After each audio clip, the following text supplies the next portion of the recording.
দেখেন সামনে বঙ্গোপসাগর এবং এই গুলিয়াখালী সি বিচের এইগুলি হচ্ছে সেই আসল সৌন্দর্য।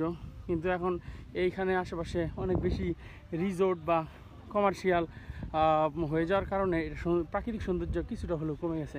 That's the exact area for what we are looking for. যে আমরা যেটা আসলে খুঁজতেছিলাম এটাই হচ্ছে সেই বিখ্যাত গুলিয়াখালী সি বিচ। দেখুন চমৎকার, এই উপর থেকে দেখলে তো আরও চমৎকার লাগবে। এখনও কিন্তু একেবারে নয়ন জুড়ানো দৃশ্য, অমায়িক সেই দৃশ্য। সীতাকুণ্ডর সবচেয়ে প্রধান আকর্ষণগুলোর মধ্যে একটি এই গুলিয়াখালী সি বিচ। অমায়িক এই পরিবেশ দেখুন, মানে এক কথায় অসাধারণ, অসাধারণ, একেবারে মন প্রাণ চোখ জুড়িয়ে যাওয়ার মতো সৌন্দর্য। একেবারে মন ভরে উপভোগ করছি, অসাধারণ অসাধারণ। তো খুব সংক্ষেপে দেখানোর চেষ্টা করলাম। শো বঙ্গোপসাগরের যে গর্জন সেটা আপনারা শুনতে পাচ্ছেন, এবং খুব সংক্ষেপে এই গুলিয়াখালী সি বিচের এই অংশটা যে এটা পর্যটকের প্রধান আকর্ষণ, সেই প্রধান আকর্ষণটা দেখানোর চেষ্টা করলাম।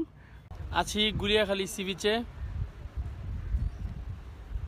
সীতাকুণ্ড, চট্টগ্রাম।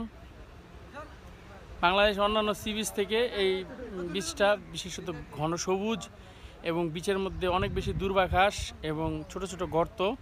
এই গর্তগুলো আবার পানি দিয়ে ভরে, এই জন্য বিখ্যাত। আমরা একেবারে এখানকার যে বিশেষত্ব সেইটার একেবারে শেষ মুহূর্ত পর্যন্ত, শেষ সীমানা পর্যন্ত যাচ্ছি। দেখেন এই যে এখানে দেখতেছেন এখন ভাটা হয়ে গেছে, এই জোয়ারে এগুলা এখন পর্যন্ত তলায়। কিন্তু আমরা প্রথমে যেগুলো দেখিয়েছি সেগুলো কিন্তু শুধুমাত্র এই বর্ষার সিজনে সেখানে সমুদ্রের পানি যায়, আর এখানে এখন পর্যন্ত জোয়ারের পানি এখানে চলে আসে। সাই সাই করছে বঙ্গোপসাগর, আপনারা গর্জন শুনতে পাচ্ছেন। কি চমৎকার সেই দৃশ্য। এবং এইখান থেকে যদি সেই অমায়িক দৃশ্য আপনাদেরকে দেখাই, যেটা আপনারা বিভিন্ন ভিডিওতে কম বেশি দেখেছেন।